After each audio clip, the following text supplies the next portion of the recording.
Hello friends, आज मैं आपके सामने टाइप ऑफ एक्सपेंडिचर्स के बारे में डिस्कशन करूंगी। एक्सपेंडिचर्स क्या होते हैं? An amount spend by the business for any consideration received by business is called expenditure. यानी कि आपको अपने बिजनेस को रन करने के लिए, चलाने के लिए जो भी आप खर्चे करते हैं, जो भी एक्सपेंसेस करते हैं, उसको क्या बोलते हैं? एक्सपेंडिचर्स। एक्सपेंडिचर्स को हम 3 पार्ट में डिवाइड कर रहे हैं। फर्स्ट है कैपिटल एक्सपेंडिचर, सेकेंड है revenue expenditures and third one is deferred revenue expenditures. First क्या है? Capital expenditures.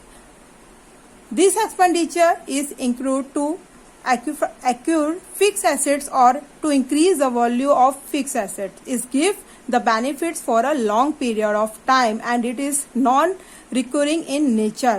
It will recorded in balance sheets. Capital expenditure नाम से पता चल रहा है कि ऐसे एक्सपेंसेस जिसको हम कैपिटल फॉर्म में करते हैं। ठीक है, किसी भी बिजनेस को रन करने के लिए या बिजनेस को चलाने के लिए हम कुछ एसेट्स परचेज करते हैं। जैसे मान लीजिए हमने मशीनरी ही परचेज करी है,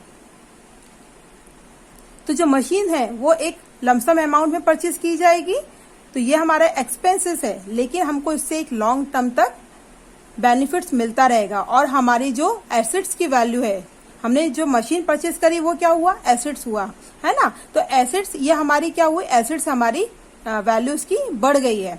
तो ऐसे एक्सपेंसेस को बोलते हैं कैपिटल एक्सपेंडिचर। आप एग्जाम्पल से आप समझ सकते हैं कि purchase of machinery, installation of building, purchase of computer. आपने अपने ऑर्गेनाइजेशन को चलाने के लिए या फिर आपका कोई इंस्टीट्यूट है जहाँ पे आपको कंप्यूटर की जरूरत है, आपने बहुत सारे कंप्यूटर्स लिए, तो वो क्या हुआ? आपका लॉन्ग टर्म इन्वेस्टमेंट हुआ। इससे आपकी एसेट्स की वैल्यू बढ़ गई, आपके पास एसेट्स की मात्रा बढ़ गई। तो इसको जो भी हम बिल्डिंग परचेस हुआ वगैरह हुआ, एक्सटेंशंस है, बिल्डिंग्स है, मशीनरी है, कंप्यूटर्स है, या आपने कोई लैंड लिया हुआ है, तो ऐसे एक्सपेंसेस को हम बोलते हैं कैपिटल एक्सपेंडिचर्स और इनकी जो रिकॉर्डिंग होती है वो बैलेंस शीट्स में होती है।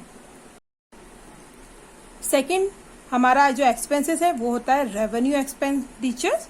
Revenue expenditure is an expenditure from which no future benefits is expected but heavy immediately or short-term benefits may be less than 1 year. These are normal day-to-day operating expenses of a business organization and appear on the debit side of trading account or profit and loss account. Revenue expenditures कौन से expenditures होते हैं? जो day by day होते हैं, यानी कि दिन प्रतिदिन आपको ये खर्चे करने पड़ते हैं। जैसे एग्जांपल्स में है rent paid, salary paid, wages paid. ये एक लॉन्ग समय के लिए नहीं होते हैं, ये शॉर्ट टर्म के लिए होते हैं। जैसे कि आप कोई भी ऑर्गेनाइजेशन से वहां पे आप अपने वर्कर्स को सैलरी पे करते होंगे, या कोई शॉप वगैरह रेंट पे लेके रखी होगी तो आपको हर मंथली रेंट पे करना है ना। अपने जो भी आपके वर्कर्स उनको वेजेस पे कर रहे हैं, तो ये ऐसे एक्सपेंसेस हैं जो डेली बेसिस पे होते हैं। और इनको कहाँ पे लिखा जाता है? इनको trading account and profit loss account के डेबिट साइड में इनकी एंट्री की जाती है। इनके जो बेनिफिट्स है हमको शॉर्ट टर्म में 1 ईयर के अंदर ही मिलता है। तीसरा हम different revenue expenditure. Deferred revenue expenditure basically revenue nature का ही होता है, इसमें भी एक्सपेंसेस किए जाते हैं, पर फर्क इसमें इतना होता है कि इसमें डे टू डे आपके जो भी ऑपरेटिंग एक्सपेंसेस होते हैं उसमें खर्चे नहीं किए जाते हैं। जैसे कि आपको मैं अब एक एग्जांपल से समझाती हूँ। जैसे एग्जांपल मैंने लिखा है कि हैवी एक्सपेंडिचर ऑन एडवर्टाइजमेंट या हैवी लीगल एक्सपेंसेस। आप कोई भी बिजनेस स्टार्ट करते हैं, है ना, तो स्टार्टिंग में हम क्या करते हैं? एडवर्टाइजमेंट करते हैं।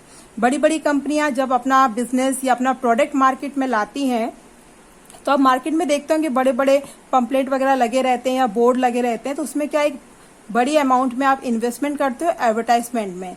तो ये इन्वेस्टमेंट आपको लॉन्ग टाइम बाद, माने कि आपको एक लंबे समय तक उसका मुनाफा देगा, है ना। आपके खर्चे तो अभी हो रहे हैं, आपके एक्सपेंसेस अभी हो रहे हैं, लेकिन आपको क्या फायदा है उसका? एक लंबे समय तक मिलता रहेगा।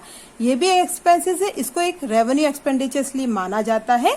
बस फर्क इतना है कि इसमें रेवेन्यू में आपको शॉर्ट टर्म के लिए बेनिफिट्स मिलता है और डिफर्ड में एक लॉन्ग समय तक आपको इसमें फायदा मिलता रहता है।